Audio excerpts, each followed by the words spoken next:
Good morning. Happy Halloween. Your favorite family law attorney, Bonnie Roden here. I want to talk about a little lengthy topic that falls into the evidence category called the rule of completeness. So I have a shorty that's been running around on TikTok and Instagram. So this is the long version.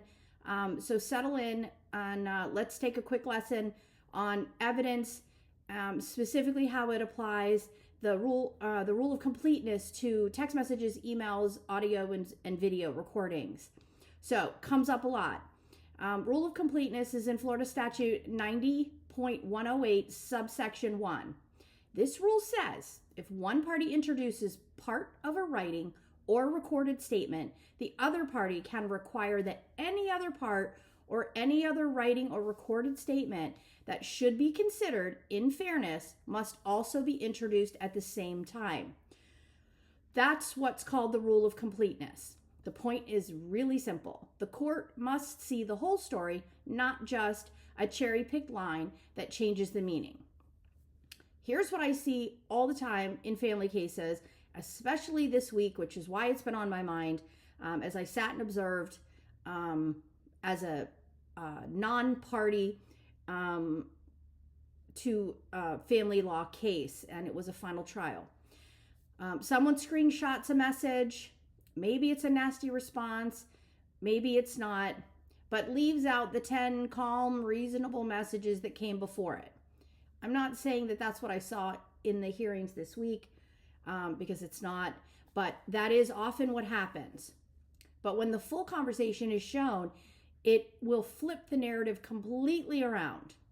That's why this rule exists, to present misleading the court and to try to ensure fairness.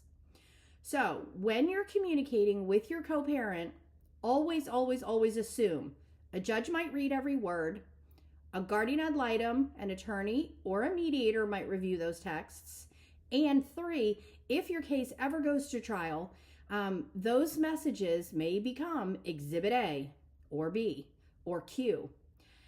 Here's my advice as an attorney who also functions as a guardian ad litem. Couple things.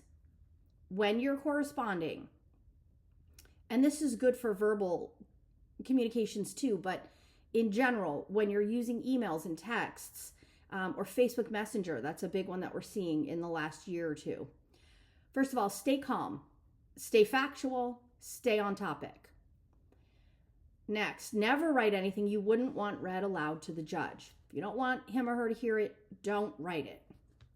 When the other person gets emotional, don't match energies. Like, don't go at them like this. Let their words that they're using speak for them. You use yours to either diffuse or to get back on topic. And then lastly, when it comes to text messages and emails and recordings, you want to keep the full record. Don't delete part of it. Don't edit it. Don't selectively screenshot. Judges are lawyers, and they know the tendency of a problem parent to want to obfuscate the facts. If you only show part of a message threat, the other side can bring in the rest, and that may hurt your credibility. If you only bring in part of a message and the other side doesn't have the rest, it may be excluded. So you may not even get the nasty message in if it isn't the whole context. So next time you start to text something, just stop, take a breath. Remember that every single word can become evidence, and you can either have it become evidence for you, or you can have it become evidence that either is against you or it damages your credibility. So if you want to learn more about protecting yourself through smart communication, there's a lot of resources out there. If you're in a family law case and you have questions in Florida, you can always give us a call. You can use our website.